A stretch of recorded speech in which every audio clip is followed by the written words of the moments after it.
Hello and welcome to the Build at Scale lab at Purdue University. Today, as part of the integration guide series, we will dive into the integration of a TM12 Techman Cobot Arm, which runs Modbus. At the very end of this video, we will also go into a Sparkplug implementation of this. Matt's TM Flow and nodered integration video covers a lot of the theory behind Modbus and the Cobot documentation for Rosie here. I am just going to go a little bit more in depth into that. This is the Modbus table from the software manual of version 2.18. As a quick recap, this column contains the name of the Modbus register. This column has the address. This one explains the type of the register, for example, Boolean, integer, and so on. This column tells us about the function code of the register. The table over here goes a little bit more into depth what each function code means. And finally, this column over here tells us whether the address is read, write, or both. The note column gives us a little bit more information about the response that we receive from the address.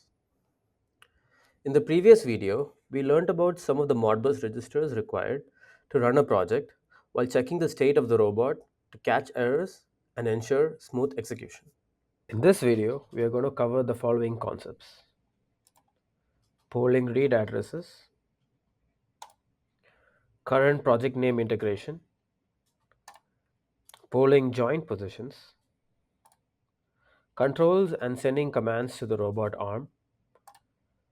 We are also going to go into a complete integration project where we use all the concepts we have learned together to create a complete demonstration. And finally, we shall go into a Sparkplug B implementation of this in Node-RED and Ignition. Now, looking through the Modbus table, we see several useful registers that we may want to pull information from to use in our controls architecture. For example, a lot of the registers in this table called robot status 1 are very useful to obtain the state of the robot. We shall use the address 7215 in this example.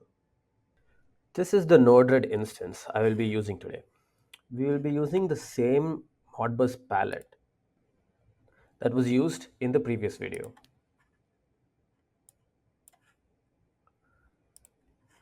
For all the read operations, I will be using the Modbus FlexGetter node over here. And I'll set the server to Rosie TM12M. This is a pre-made server which connects straight into our Rosie, the Techman TM12 arm. I'll show you what the configuration looks like. So we have the name, the type, which will be TCP. We have the host IP, the port, which is the default port, and some other information.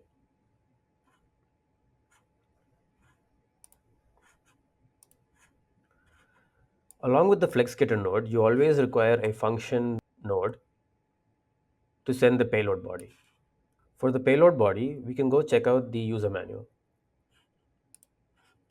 So this tells us the function code, the address, the type, and whether it's read or write. And this gives us the information about what the output looks like. So now let's go back to the function node and put these in. We have to set a message.payload. First, let's put in the function code, which is 4. The unit ID,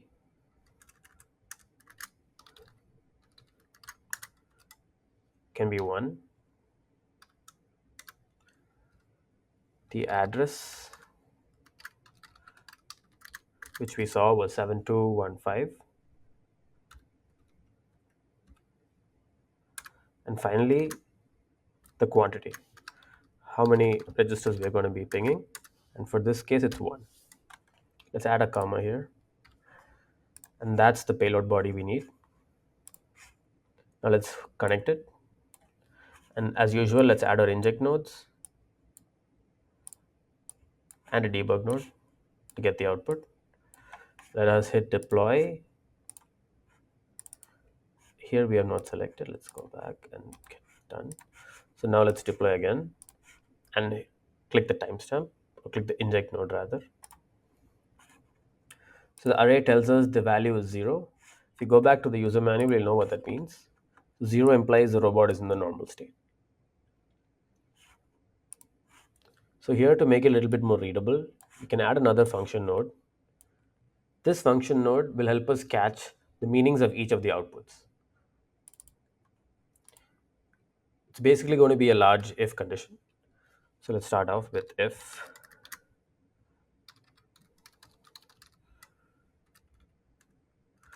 it's in the 0th position in the array is equal to 0.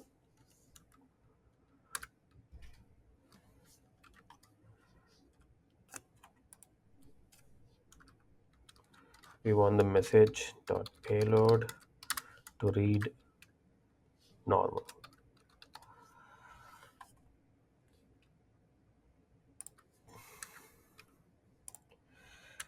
Now next, let's just copy this over for easy use.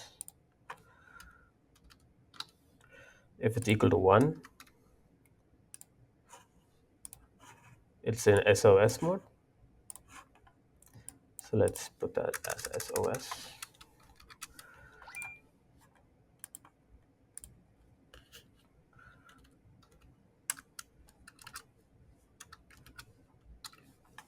If it's 2, it's an error.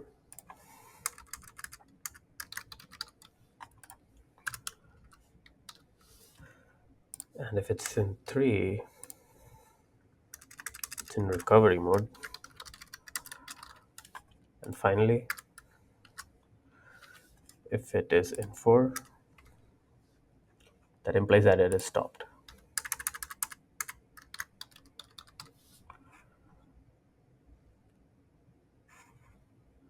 Instead of ifs, we should put else ifs here.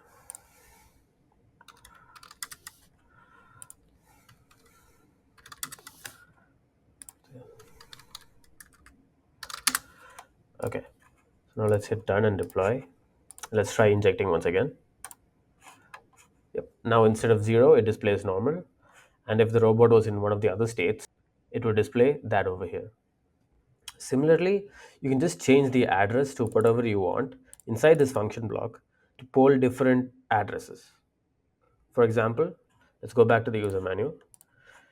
Say you want to find out whether the robot is in manual or auto mode. We need to use the function code 4 and hit the address 7216. Let's try changing that. All of this remains the same. We just need to change the address 7216. Hit done. This function block does not really make sense anymore. So let us move that out of the flow and hit deploy. Now if you inject, it gives us 0 or 1. And if you go back to the manual, 1 implies that the robot is in auto mode and 0 manual. So this is how you can read registers from the robot using nodered. Now let's look at how to integrate the Modbus registers for current project name, both reading and writing. First, let's start off with the reading. Let's use a flex getter node to write the Modbus registers. In here, the server will be the same as last time, the Rosie server. Now we'll need a function node so that we can write the payload body. So here the message.payload will be a JSON again, and it'll have 4 major parts. Let's go check the user manual to know what these are. So this is the section which covers the current project in the user manual. It has a couple of sections. The main part that we need to know is the function code, which is 04. The starting address is 7701. It uses about 99 addresses to store all the characters in the name. So the quantity would be 99. And the unit ID is always 01.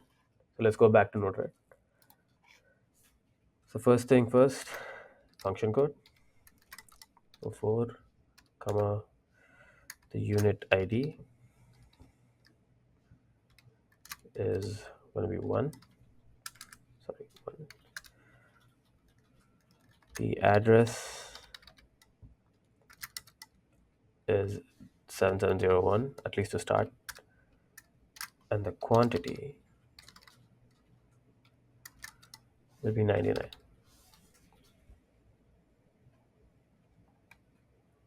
Doesn't like 04. Let's remove the 0. So this is the payload body. So done. Let's connect that to the Modbus node. Let's add an inject node and a debug node. Let's clean this up a bit and connect everything together.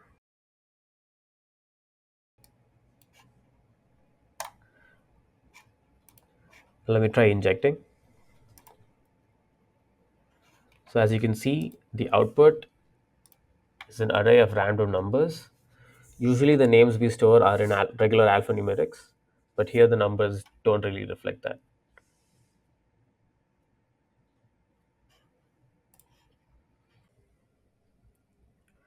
This is because the characters of the project are stored in the form of 16-bit integers, like so, two characters at a time in each register. In Matt's previous video, he went into this in depth, but only for two characters. In this video, let's try making a flow that can handle project names which are longer than that. For this, let's add a function node which will hold the code that handles this for us. It needs to come after the Modbus flex getter. Basically, what we need to do is we need to break up this 16-bit integer into its two 8-bit constituents and then convert them back into the respective ASCII characters and print them out. While doing this, we also need to keep checking these 8-bit characters address by address until it finds the end of the project name string indicated by a 0 value. I have this code already written down so that we can save some time. Let me just copy that over.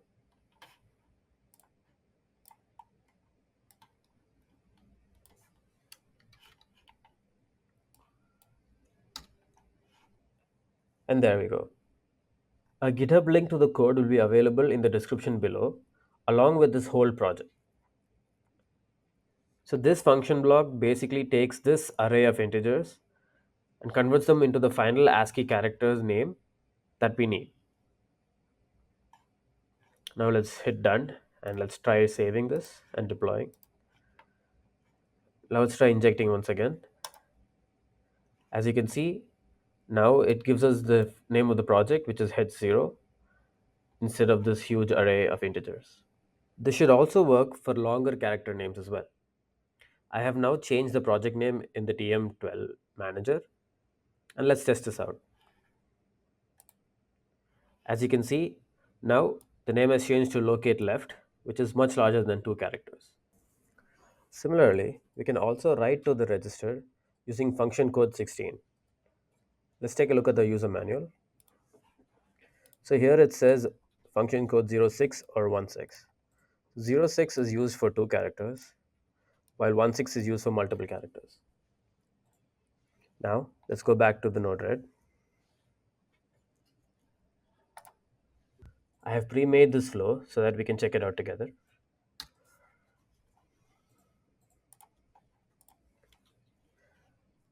Here we have used a Modbus write node, and I've used function code 16, the address 7701, and the same 99 quantity, along with the Rohith server. In the setting project name payload function block, I have simply just set the project name. For now, I've used head0. We could probably use another one, which is on the robot. For example, home. Just hit done. Now in the translate TM project name function block is where the real magic happens. This code is very similar to the previous read situation. It handles the conversion and also fills up the remaining registers with 0 to signify the end of the string. One thing to note is that this function only works when the robot is in auto mode. Now let's go test it out. Let's deploy to save changes. And let's now change the current project.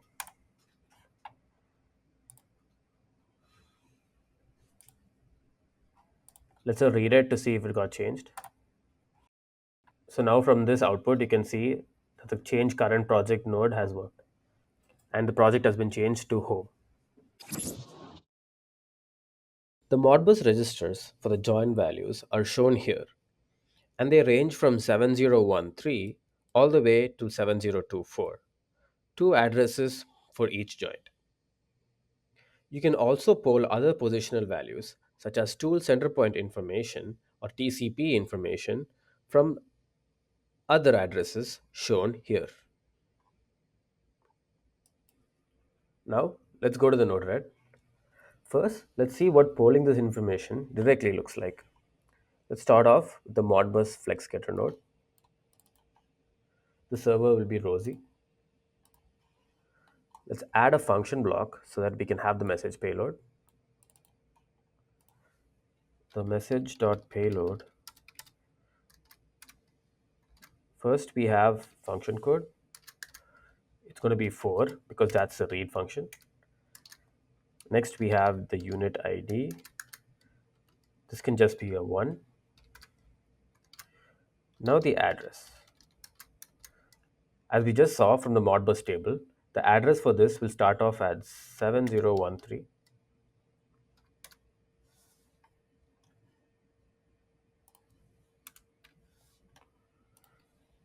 And then the quantity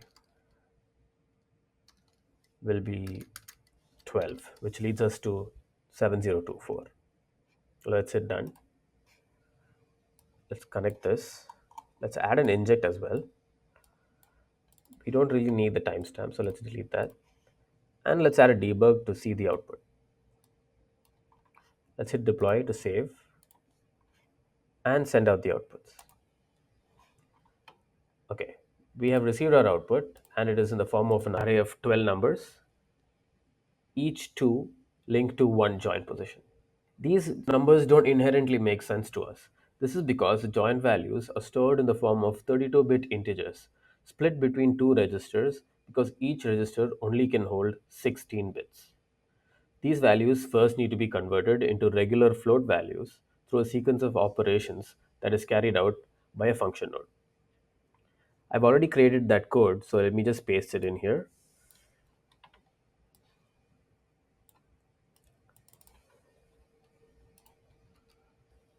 This function combines the register values and converts them to floats.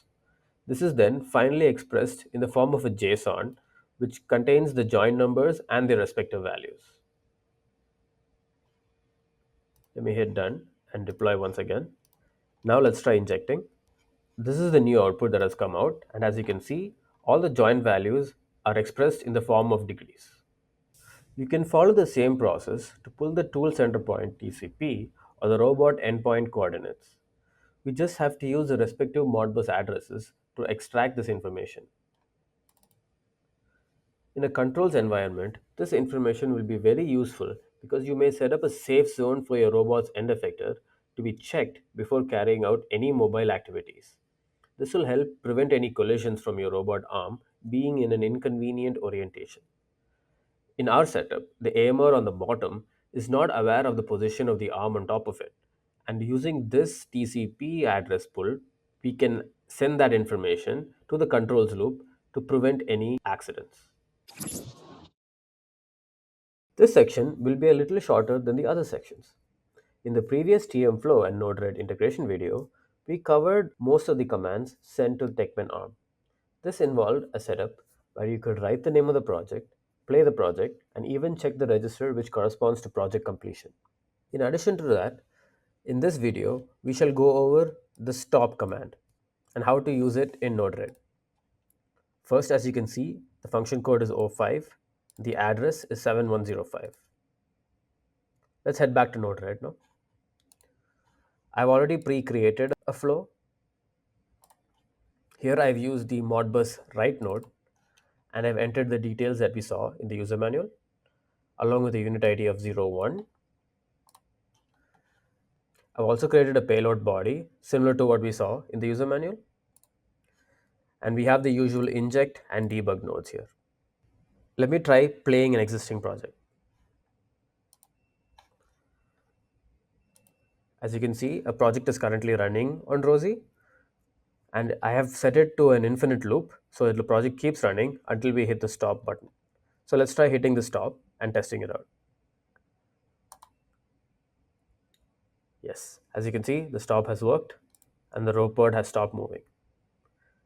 This is just an example of one of the control methods that you have in the user manual.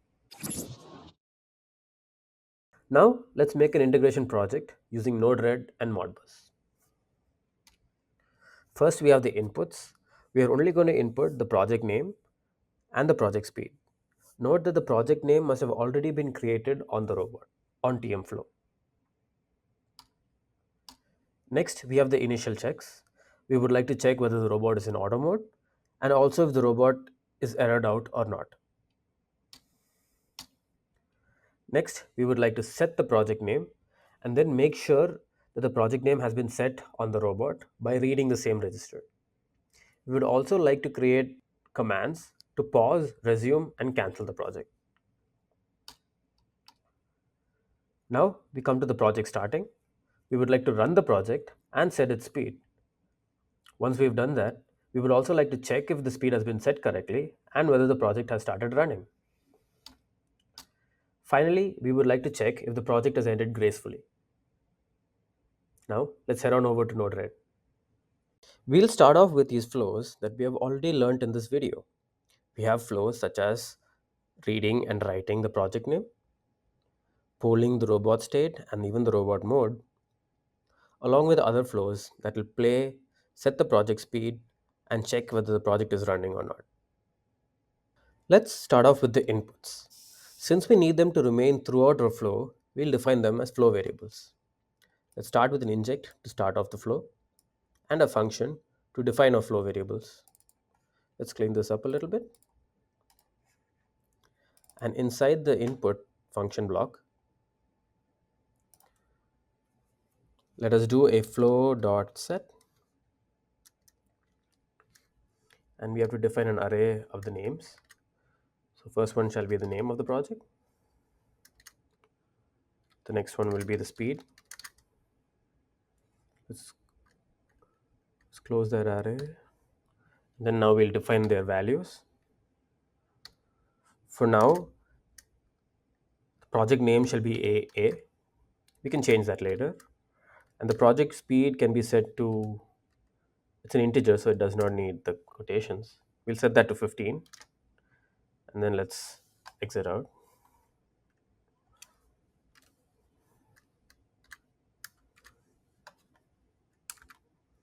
Okay. So this will set up our inputs. Let me just go change the name of that. Let's call it inputs. For more readability, let's also group it together and name that input.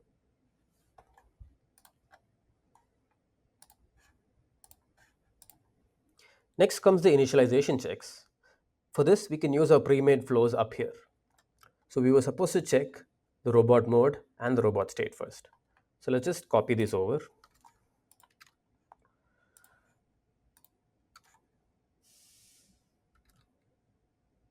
Okay. First things first, we do not need these inject nodes because they will be continued by the flow. Let's connect this. And instead of the debug node, let's add a switch to catch the outputs. For the robot mode, you have two outputs. You have either the manual mode or the auto mode. So let's add that into the switch. First one will be manual mode. Second one can be auto mode.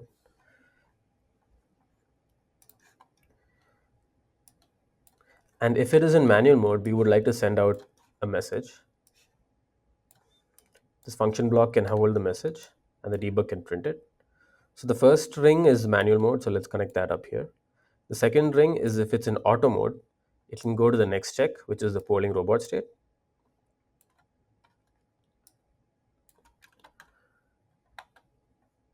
Now in this function block, if the robot is in manual mode, let us set a payload. And we would like to print out a message saying robot is in manual mode.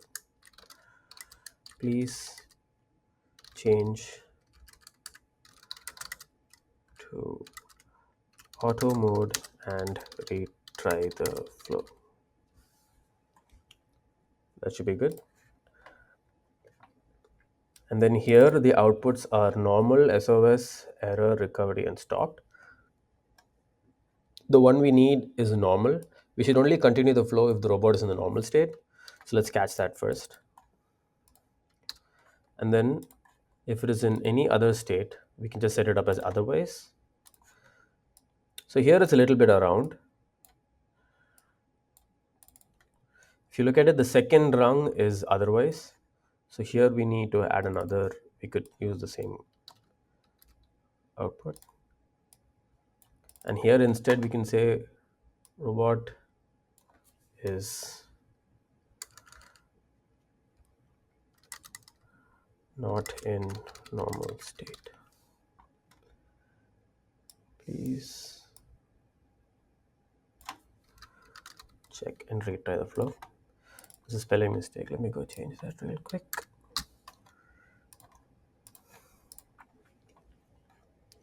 And then the flow will continue from this rung over here.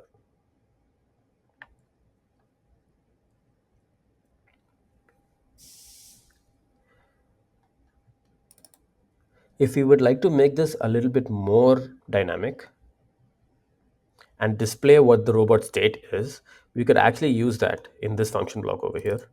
So before this message payload is changed, we can set something as let state as equal to message.payload. So now that state is saved in this message.payload. Now we can change it over here. You can say is in, delete that, close that, open this, is in state.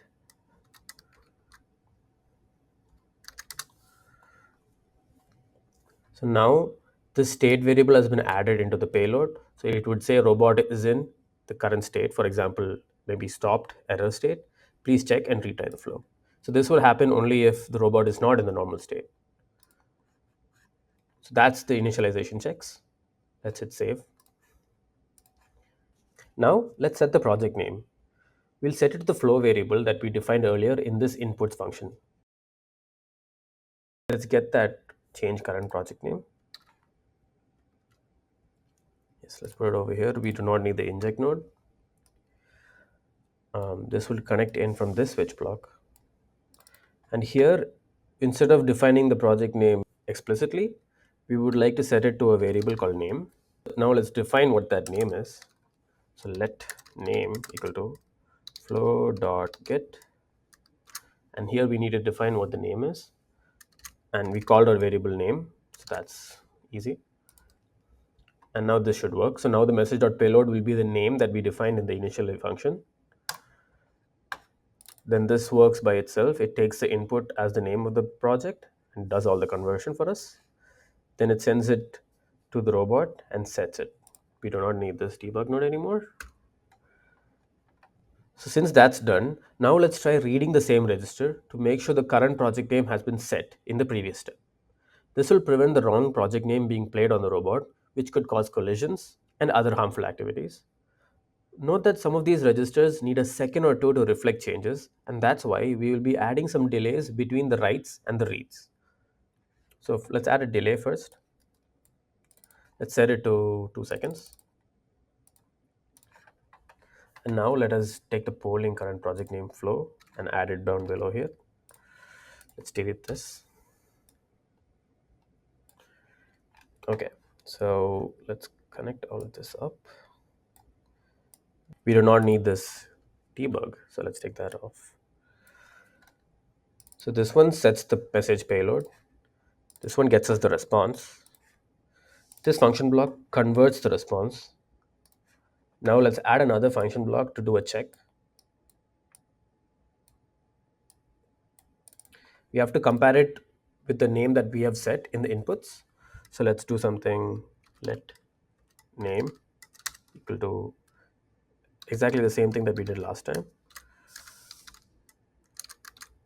So we have the name saved here. And then let's have a let current, which is the current name that's on the robot, equal to the payload. Sorry, this should be an equal to.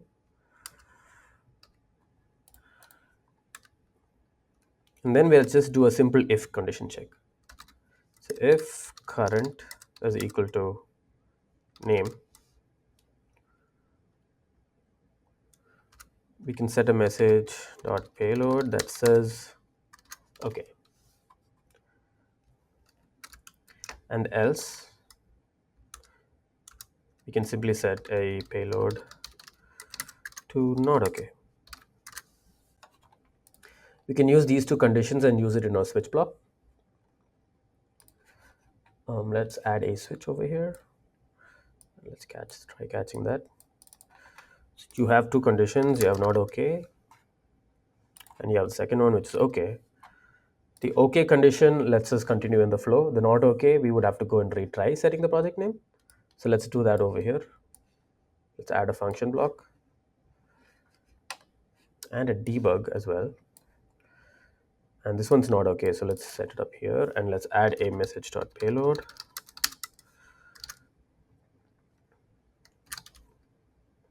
Project name has not been set correctly. Retrying now. And then we have it over here. To handle the retry, we can add a link out and link in node. So let's link out of here and then link in here. And let's hook those two up. Okay.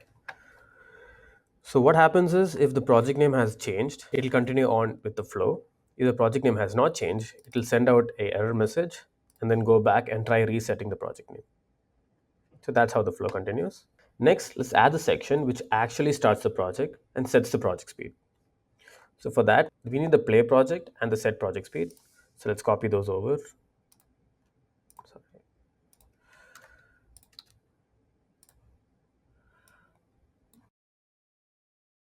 We do not need this. We can delete that. And these inject node.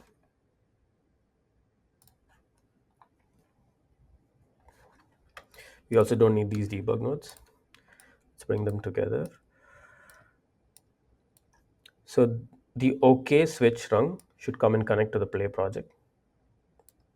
This will cause the project to start running on the robot. And then we would like to set the project speed after a small delay. So let us delay by 2 seconds.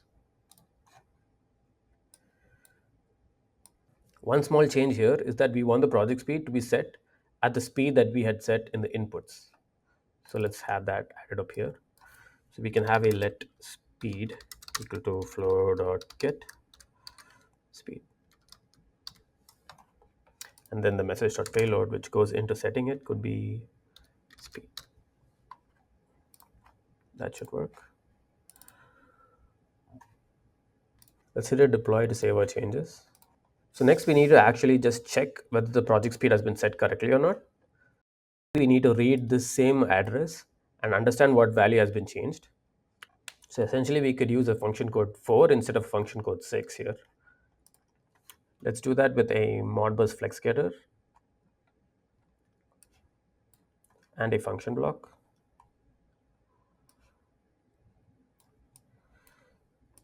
We should also set up a delay after the write and before the read. So let's have a small delay of say 2 seconds before it goes into this function block. Here we can simply copy one of these.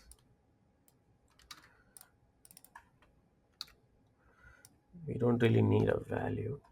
So 4 and then it'll be 7101, which is the same address as the write command.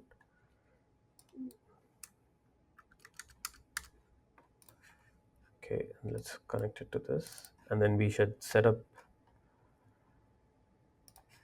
sorry, I took the wrong one. We need a flex getter.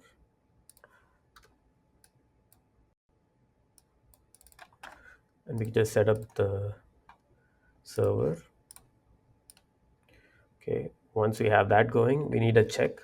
So this check would be very similar to the previous polling check. So let's copy that over. Here, instead of the name, we would like to get the speed. And then here will be speed. And then if current is equal to speed, we have an OK. And if it's not, then we have a not OK. So here we are checking the speed that we set in the input versus what the current speed is. And if they are the same, we have an OK payload. And if they're not, we have a not OK. So let's hit done. Let's connect that up. And as usual, let's have a switch block. We can actually, in fact, copy the same switch block and paste that over here. Swap this up. So if it is a not OK, it goes up here. And we can say project speed has not been set correctly, retrying. So when this retry should go over here. So now we should add a new link in. And let's link it into this. And here we need to disconnect that part and connect it to this. Okay. We can also group all of this together. And let's just call it speed check. Project speed check. All right, perfect. Now that we've set the speed and also checked it, let's make sure the robot is actually running right now. For that, let's use this project running flow. It makes use of the address 7202 to check whether the robot project is actually running right now. So let's copy that over. We don't need the inject or the debugs. Here we would need a delay as well. Let's set a delay at 1 second before we check the project. So this switch block will go into this delay first, and then this delay will go into this function block over here. So now that we have that, we would like to check if the project is running. So we have 7202, it's checking, and let's add a switch. So here the two conditions would be true or false. If it's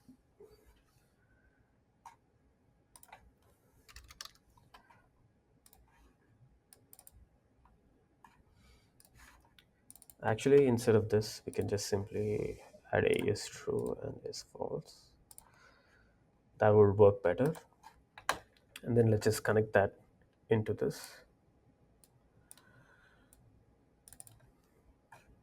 Okay. So this section checks whether the robot project is still running or not. And then the switch block evaluates the two conditions. We have the true and the false. If the robot project is still running, we would like to go back to this delay, wait for a second, and then recheck until the project has finished. So once the project is finished running, it will go into this is false condition, and then we can continue on with the project. Finally, let's check the robot state once again to see if the project is ended gracefully. And by gracefully here, I mean we want it to end without any errors. So let's copy this robot state flow. Let's take out this inject and the delay, or the debug rather. And let's connect the switch into the robot state.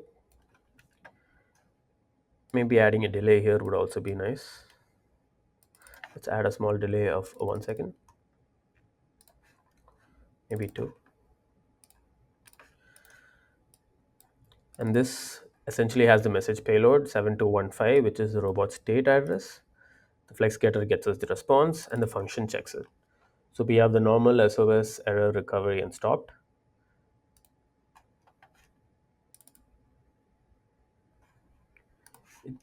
It's the same deal as last time. So let's go back up, and we can copy over this switch condition. So basically, if it is normal, we have no issues, we can continue with the project. And if it's otherwise, which is any other state other than normal, we would have to explain that in a debug node.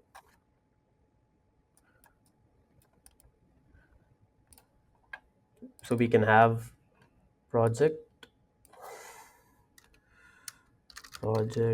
ended with robot in dash state.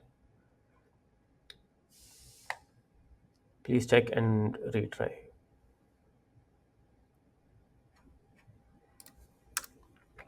That should be the output error message if the robot ended in an error state or some other state that's not normal.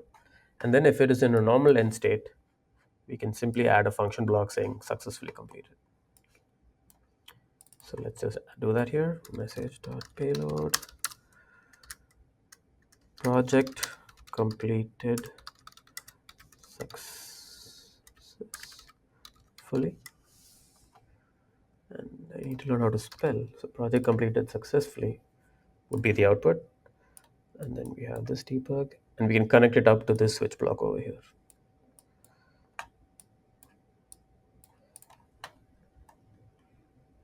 And this should be the complete integration project. Let's deploy and save changes. One small mistake that I forgot to check lies in this section over here. For that, let's first test the output of that. Let's have a debug node and an inject node to do a test of what's happening here.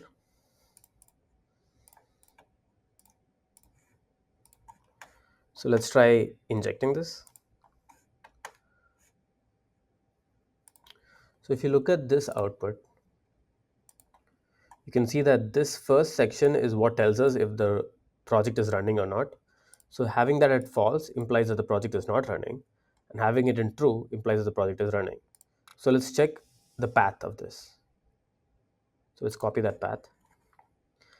If you look at the switch currently, it only checks message.payload, which means it will check this whole payload and see if there's any true message, which actually makes no sense because the true exists only inside this path. So we need to change this switch block to this. So now it has message.payload.data0. So this will make sure that this works correctly.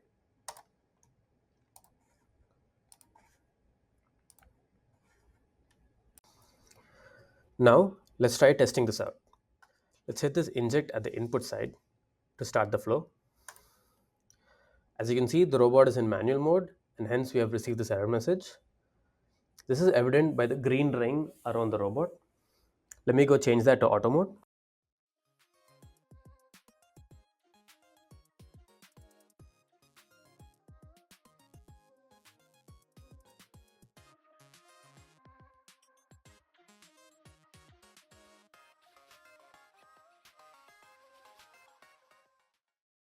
Now the blue ring around the robot signifies that it is in auto mode.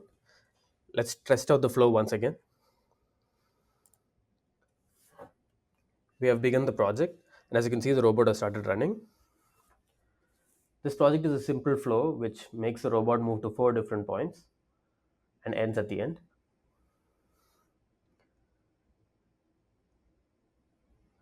As you can see, the robot has completed successfully without any errors, and the last output message tells us that. All of these extra things in the middle is due to the debug node that we have put over here. Simply removing that will fix that issue. To wrap up, I'll demonstrate how to implement Sparkplug with Modbus to publish the state of a Techman robot arm as tags and how these tags can be integrated into Ignition. Sparkplug is a specification built on top of the MQTT protocol designed to enable structured, state-aware communication in industrial IoT systems. If you're unfamiliar with Sparkplug or would like a more in-depth overview, there's a link in the description that covers it in detail. I have split this into two main parts, similar to my previous video.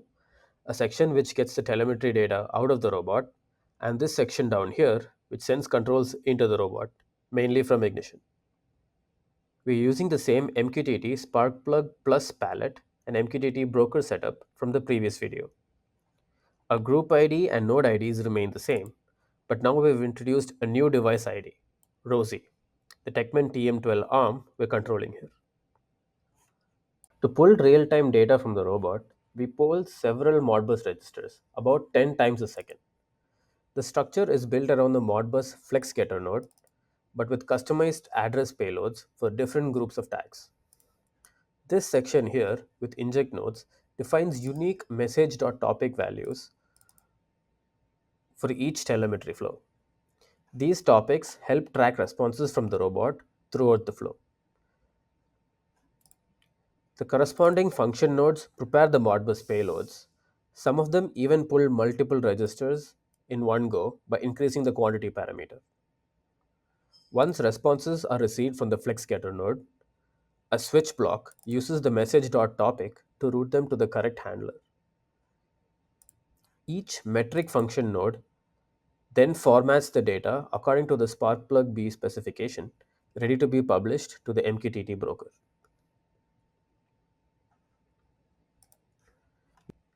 For example, take the robot status 1 or RS1 line. We inject a topic named RS1, and the Modbus payload function sets the read range from address 7201 to 7215 using a quantity of 14. After the FlexGetter node fetches the data, the switch node identifies the RS1 topic and sends it to the RS1 metric function. This function structures the data into Sparkplug metrics that gets published as MQTT tags.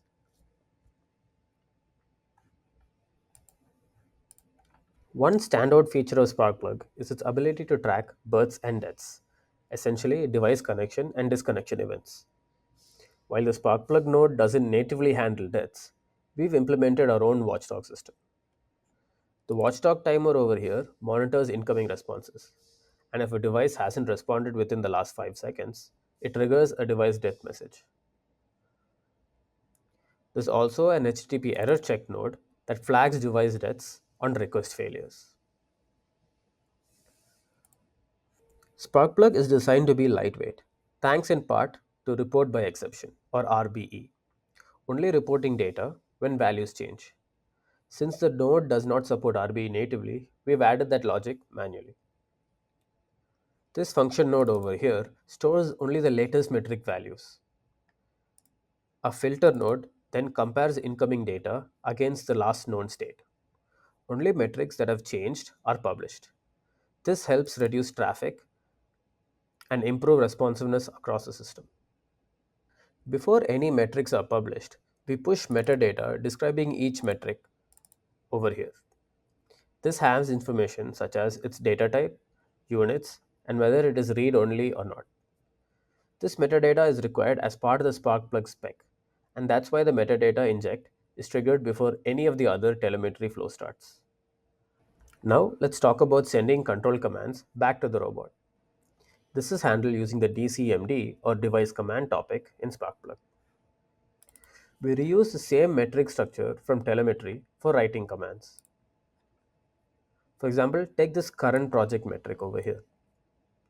It has been defined as a read-only false, which means we can write to it from Ignition or any other system and trigger actions on the robot. A switch block in nodered routes each command to its corresponding control flow. For example, a play command gets sent to the robot's play routine. Here's what the tag hierarchy looks like in Ignition. If you direct your attention to the tag browser window, you can see that we have build at scale, which is the group level ID, followed by various different nodes. If you look under the robots node here, you can see various different devices. Here, Rosie is our device of interest, and if we expand that, you can see all the different tags published from nodered. Tags which have lock icons are read only, while the other tags can also be used for write commands. Lastly, I built a custom sequential function chart or SFC to manage sending project names to the robot and verify that each one completes successfully before continuing with the next. This helps coordinate project transitions smoothly during execution. This is a smaller FCC which is used in a larger, more overarching FCC which controls all the assets together. This is what that looks like. Each of these blocks has such SFCs inside them controlling the individual assets, like the PLCs, the ARMs, and the AMRs. We will dive deeper into the ignition side of this in a future video. This guide should help you control any other asset that runs Modbus. I hope you found this video guide useful and subscribe to this channel for more videos. Until next time.